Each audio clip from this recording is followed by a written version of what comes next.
2020년 10월까지는 금 가격과 비트코인 가격이 비슷한 궤적을 그리면서 올라가다가 10월 이후 금 가격은 계속 하락세로 빠지면서 비트코인 가격은 다시 급등세로 올라가는 디커플링 현상을 보실 수 있을 겁니다. 이렇게 미국 정부가 너무나 과도하게 금 선물 시장을 규제함으로써 이때 비트코인과 실물금은 완전히 결멸하면서 서로 다른 길을 걷게 되었습니다.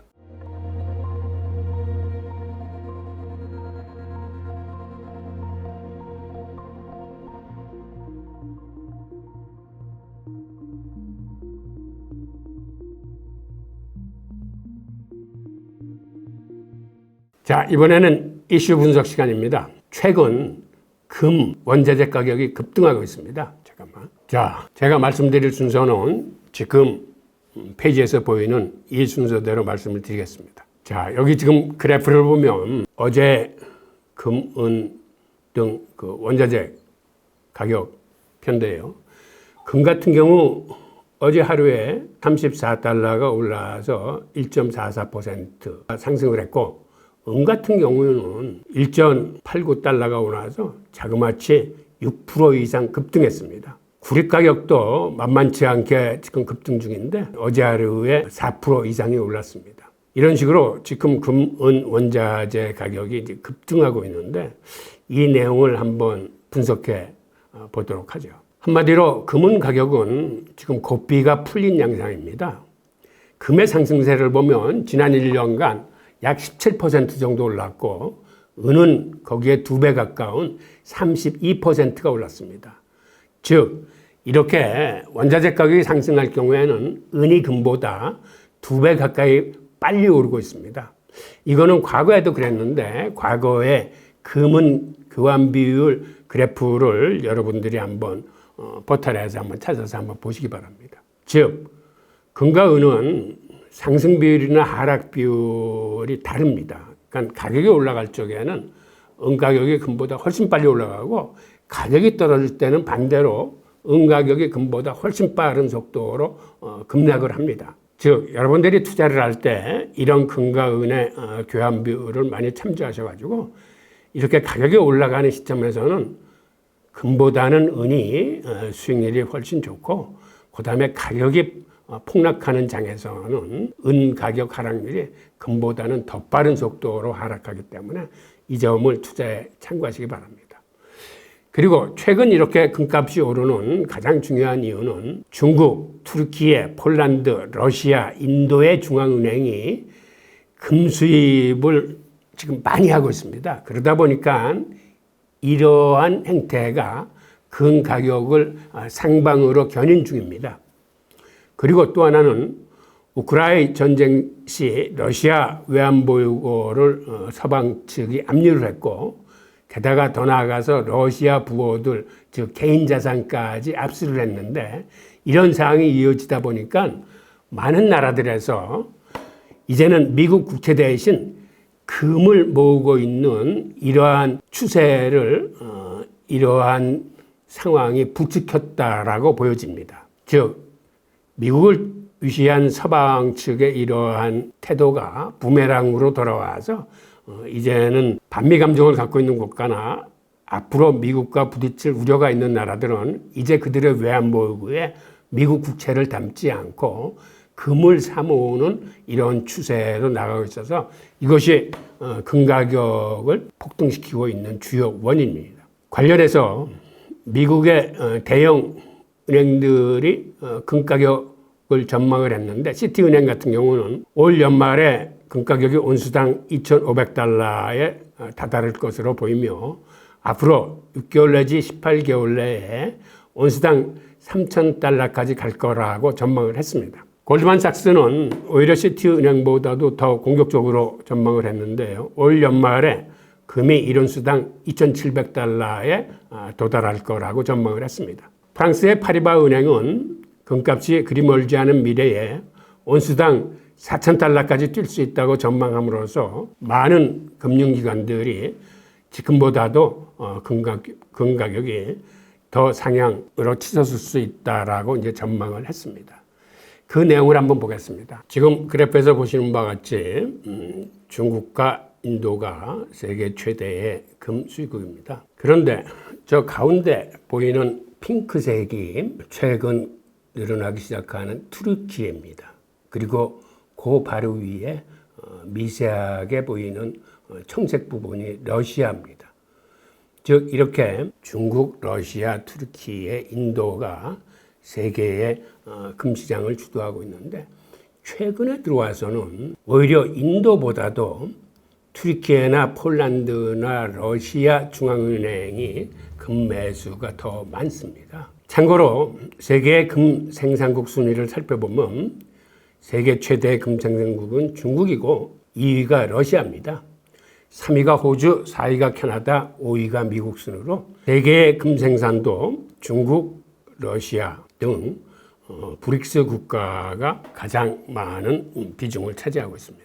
이렇게 세계 중앙은행들이 최근 들어와서는 미 국채를 그들의 외환보유고에서 덜어내고 그 대신 외환보유고에 금을 담고 있습니다. 지금 화면에서 보이는 그래프처럼 2000년대 들어서 세계 외환보유액 중에서 달러 자산 비중은 생각보다 급격하게 줄어들고 있습니다. 2001년에 70%에 달했던 달러 표시 자산이 2020년에는 59%로 줄어들고 있습니다. 그리고 우크라이나 사태 이후 이 감소 수치는 더 빨라지고 있는 것으로 보입니다. 그리고 오른쪽 표에서 보시는 것처럼 세계 중앙은행들이 우리들이 일반적으로 생각하는 것 이상으로 금 보유 비중이 굉장히 높습니다. 특히 선진국일수록 금 보유 비중이 높은데 지금 그래프에서 보면 독일이 외환보유고 중 금 비중이 74%에 달하고 이탈리아가 70%, 프랑스가 63%, 네덜란드가 70% 등 이자 한 푼 묻지 않는 금을 이렇게 많이 보유하고 있습니다. 보통 외환보유고에는 국채 같은 것들을 갖고 있어서 그것이 매년 수익을 갖다 주기 때문에 많은 나라들은 외환보유고에 선진국 국채들을 많이 보유하고 있습니다. 그런데 오히려 선진국으로 갈수록 외환보유고에 수익성이 있는 국채 대신에 이렇게 금을 많이 보유하고 있는 것은 그들이 유사시에 외국 국채에 의존하지 않고 자국이 독자적으로 사용할 수 있는 이런 금의 비중을 굉장히 많이 신경 쓰고 있다는 걸 알 수 있습니다. 그런데 이 대열에 최근 브릭스 국가들이 참여함으로써 금 수입의 열을 올리고 있습니다. 특히 2022년 우크라이나 전쟁 이후에 이 금 매입 추세가 가속화되고 있습니다. 현재 중앙은행들이 사들이고 있는 금을 보면 2023년 같은 경우에는 약 1100톤 가량을 사들였고 지난해에는 한 1300톤 가까이를 사들인 걸로 보입니다. 그런데 이게 앞으로 더 늘어나서 연간 2000톤 이상을 사들이게 될 경우에는 금값이 강한 상승 모멘텀을 받아서 상상 이상으로 금이 폭등할 수 있습니다. 왜 그러냐 하면 지금 세계 금 생산량을 보면 2022년 같은 경우에 한 3100톤이었습니다. 즉 1년 생산량의 3분의 1 이상을 지금 이렇게 세계 중앙은행들이 사들이고 있는데 이 수치가 이제 3분의 2 가까이 되면은 그때는 오히려 시중의 재고가 줄어들면서 지금 이상으로 금 가격이 기하급수적으로 폭등할 수 있음을 시사해 주고 있습니다. 자, 이것들이 지금 세계 중앙은행들이 금 매집하는 추인데 지금 보이는 이 그래프는 3분기까지의 그래프입니다. 즉 이거는 매년 이 집계하는 과정에서 4분기 수입량은 빠져 있는데 이 4분기 수입량까지 집어넣을 경우에는 세계금협회에 따르면 중앙은행의 금 매입이 2022년과 2023년도에는 1000톤을 웃돌았다고 그러는데 다른 곳의 보도에 의하면 대충 수치는 2022년에는 1100톤, 2023년에는 정확한 수치는 나와 있지 않지만 지금 같은 이 그래프의 추세로 봐서 한 1300톤 가까이 되지 않았을까라고 이제 추정이 가능합니다. 그리고 지난해 이후 상위 5개국의 중앙은행, 곧 중국, 투르키예, 폴란드, 러시아, 인도의 금매수가 세계 전체 중앙은행의 87.5%를 차지했습니다. 그만큼 이 5개 나라의 금매수가 압도적으로 많다는 걸 알 수 있는데 이 5개 나라 중에서 폴란드를 제외한 4개 국가가 바로 브릭스 국가들입니다. 즉 중국을 위시한 브릭스 국가들이 이렇게 금을 집중적으로 매집하고 있는 것에는 나름대로 이유가 있는 것으로 관측이 돼서 이 부분도 관심 있게 관찰을 해야 될 걸로 보입니다. 자, 그런데 그간 최근 10여 년 사이에 달러의 발행액은 약 10배 정도 불어났습니다. 그렇다면 달러의 대체자세인 금도 그와 못지않게 금 가격이 상승해야 되는데 여태까지는 왜 금 가격이 상승을 못하고 매번 온스당 2,000불에서 되돌림을 당했을까요? 그 이유는 사실은 이렇게 금 가격이 상승한다는 의미는 달러에 대한 불신을 나타냅니다. 그러다 보니까 미국 정부가 금이 온스당 2,000달러 가까이만 오면 항상 금 선물 시장을 규제를 해서 금 가격이 오르지 못하게 적정선에서 이걸 억제해 왔습니다. 2011년에 대대적으로 한번 금 가격을 억누른 적이 있고 2020년에도 금 선물 시장의 규제를 통해서 금 가격을 심하게 억누른 적이 있습니다. 2020년 사례를 한번 보겠습니다. 2020년 한 해 동안에 8차례에 걸쳐서 금 선물 증거금을 인상시켰고 레버리지를 축소시켰습니다.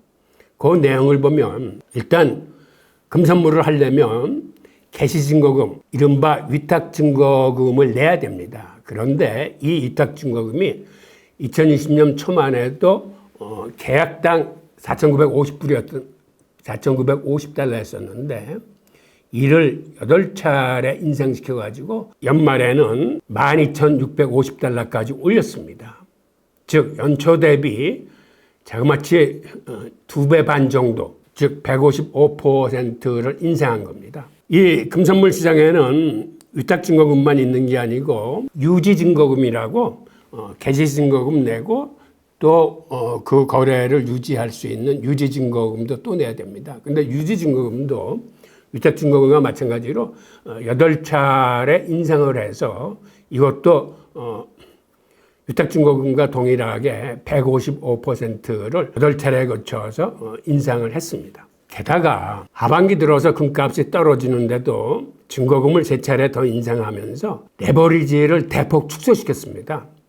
즉 레버리지를 22배에서 19배로 또 19배에서 15배로 2020년 하반기에 총 31.8%의 가격 인상 효과를 레버리지 축소를 통해서 냈는데 이 레버리지 축소라는 건 특히 기관 투자자들한테는 이게 아주 쥐약입니다. 왜 그러냐면 기관 투자자들은 항상 레버리지를 활용해서 이러한 투자를 하기 때문에 증거금 올리는 것도 그들한테는 부담이 되지만 이렇게 레버리지를 축소함으로 기관 투자자들을 큰 손실을 보게끔 한 이러한 사례였었는데 그런데 이때 기관 투자자들이 이 금 시장에서 발을 많이 빼게 됩니다.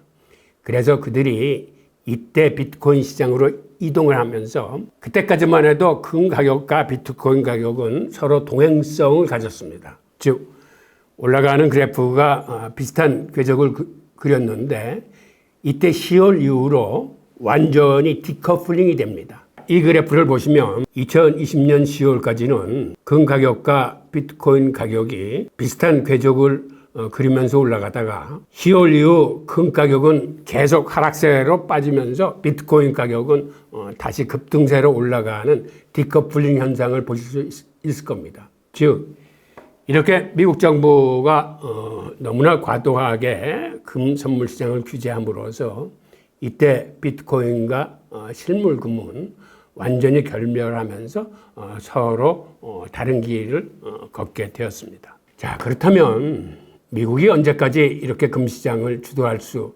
있을까요? 그 내용을 한번 보겠습니다. 지금 금 선물 시장은 미국이, 현물 시장은 영국이 주도하고 있습니다. 미국이 이렇게 금 선물 시장을 주도할 수 있는 건 그들이 세계 최대 금 보유량 8,133톤을 갖고 있다라고 주장하기 때문인데, 이 금 보유량은 브레튼 우즈 체제 이후에 변함없는 수치입니다. 그리고 그들이 한 번도 실사에 응한 적이 없습니다.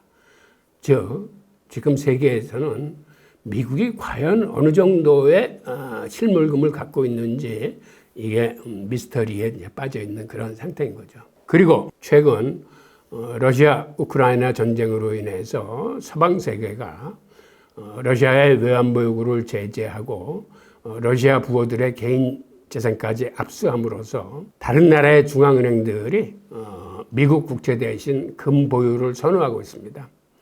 그 다음에 또 다른 이유는 최근 브릭스 국가 간의 무역이나 자본 조달은 그들의 달러 대신 그들의 자국 통화를 쓰기로 합의를 함으로써 그들 간에는 이제는 달러를 배제하고 그들의 통화로 무역을 하는 추세입니다. 과거에는 중국과 러시아의 무역 비중 중에서 달러 사용 비중이 90% 이상이었었는데, 지금은 중국과 러시아 간의 무역에는 달러 사용이 10%의 비중도 되지 않습니다. 마찬가지로 인도나 브라질 등 다른 브릭스 국가들도 그들이 브릭스 간 무역에는 달러 대신 그들의 자국 통화를 사용하지 않은 이런 합의가 늘어남으로써 브릭스는 점점 달러권에서 멀어지고 있습니다.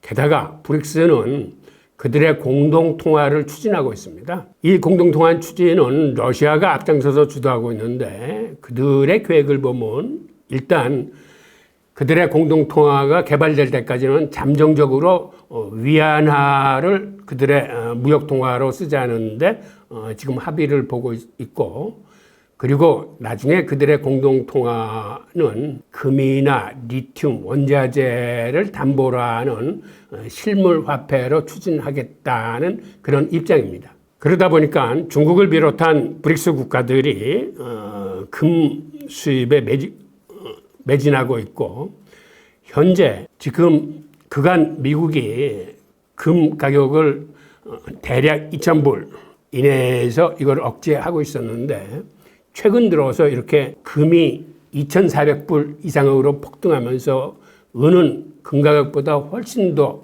높은 비중으로 치솟고 있습니다. 이로 미루어서 이제는 금 시세의 주도력이 미국이 아니라 중국, 인도 등으로 이전이 진행되고 있지 않나라는 이런 의구심을 불러일으킵니다. 그래서 이 점도 투자자 여러분께서 앞으로 계속 관찰을 하시면서 과연 금시대의 주도국이 어떤 나라들이 될 건지, 그리고 미국이 이 선물 시장을 규제를 한다거나 이 금 가격을 주도했던 그간의 이런 행태에서 벗어나서 이제는 정말 금이나 은이 자유롭게 시장에서 가격이 형성되고 있는지 좀 더 세밀하게 관찰하셔야 될 걸로 보입니다. 최근에 상하이 금거래가 과열되고 있습니다. 그래서 1년 사이에 거래량이 한 3배 이상 늘었는데, 최근 들어와서는 5배 이상으로 막 치솟고 있습니다. 그러다 보니까 미국 선물 시장에 비해서 상하이 금 선물 시장의 가격이 너무 높게 튀고 있어서 오히려 중국 정부가 규제에 나설 정도입니다.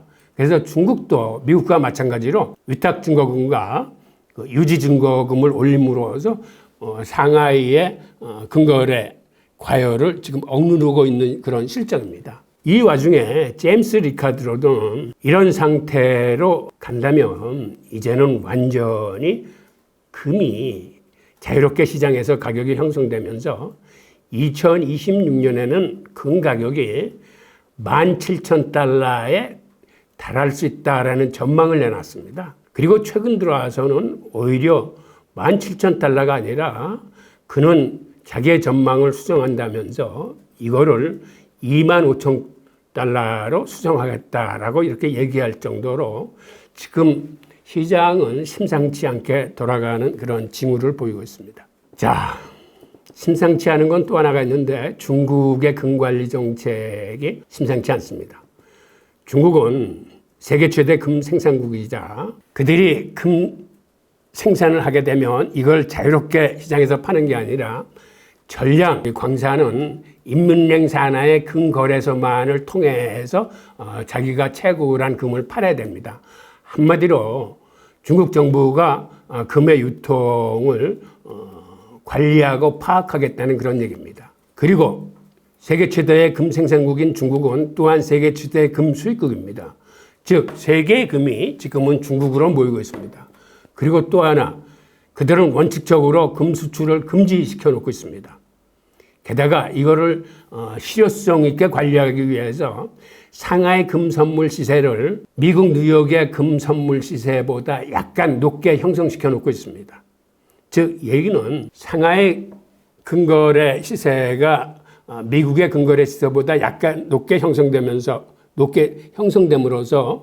원천적으로 중국의 금이 해외로 빠져나가지 못하게 하고 있는 겁니다. 이런 정책을 바깥의 전문가들이 볼 적에 이것이 혹시 중국이 대만을 침공했을 적에 미국의 경제 제재에 대비하기 위해서 그들의 외환보유고 중에서 미국 국채는 덜어내고 대신 이렇게 금을 담는 거 아니냐. 즉 이거는 나중에 미국의 경제 제재에 대비한 그러한 진행이 아니냐라고 보는 시각이 있는가 하면 앞으로 중국이 디지털 위안화라는 CBDC를 그들의 거래 대상국하고 쓰게 될 텐데 나중에 달러가 신뢰를 잃을 경우에는 디지털 위안화의 금을 패깅시킴으로써 즉 달러 대비 훨씬 우월한 신용을 확보하겠다는 이런 전략이 아니지 않을까라고 보는 시선도 있습니다. 또 하나는 브릭스 공동통화 추진에 있어서 그들이 최종적으로 생각하고 있는 실물화폐, 즉 리튬이나 원자재나 금과 브릭스 공동통화를 패깅시키려고 하는데 이때 중국도 그들이 갖고 있는 금이나 원자재를 통해서 브릭스 공동통화의 실질적인 주도권을 갖고 오려는 게 아니냐라는 관측도 있습니다. 자, 그리고 마지막으로는 이렇게 금이나 비트코인 가격이 치솟는 가장 근본적인 원인은 달러 바벨탑에 대한 근원적 불안이 아니냐라는 시선이 있습니다. 여러분도 아시다시피 달러 가치는 과거에 금 1온스당 22달러였던 게 나중에 브레튼 우즈 체제하에서 35달러로 고정이 되고 지금은 여러분들이 아시다시피 온스당 2,400불이 넘음으로써 지난 반세기 동안에 달러 가치의 99%를 상실했습니다.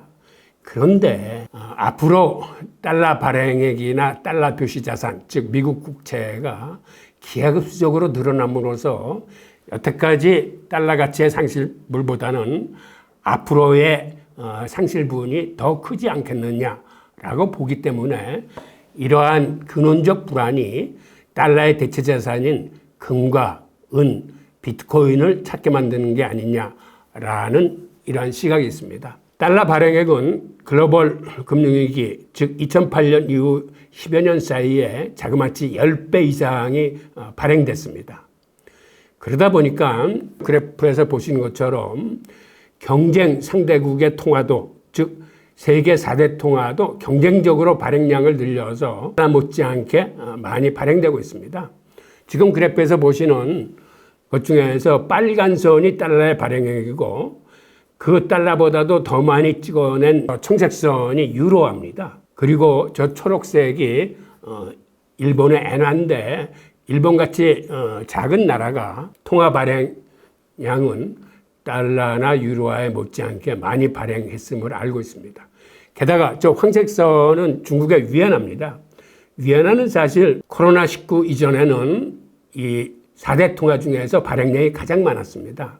그런데 코로나 사태 때 코로나 봉쇄 정책을 쓰면서 위안화 발행을 하지 않아서 지금 다른 나라들, 미국이나 유럽은 인플레이션에 시달리고 있지만 중국은 인플레이션 걱정을 하지 않고 오히려 디플레이션을 걱정할 정도로 통화 가치가 지금 안정적입니다. 그러다 보니까 지금 미국과 중국의 통화 정책은 그간 완전히 반대 방향으로 진행되고 있습니다.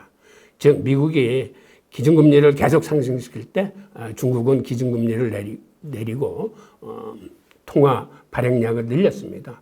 앞으로도 중국은 통화 정책의 여지가 많이 있습니다.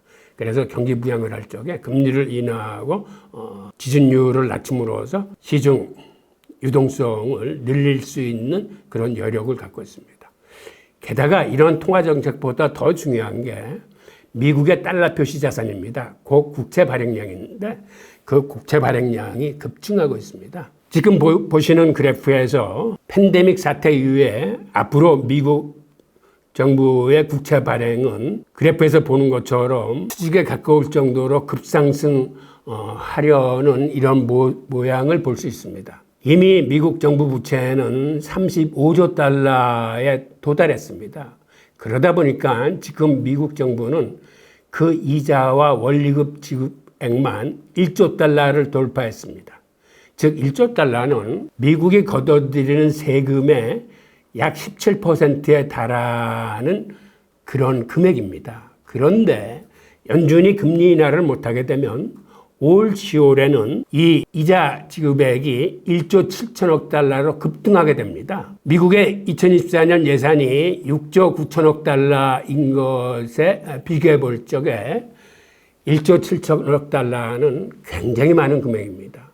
그리고 지금의 이자 지급액은 과거 저금리 시절에 발행했던 국채에 기반하기 때문에 이 정도인데 앞으로는 나가는 이자 지급액은 지금의 기준금리 약 5% 이상에 상당하는 금리이기 때문에 이 이자 지급액과 원리금 지급액이 기하급수적으로 늘어나게 될 겁니다.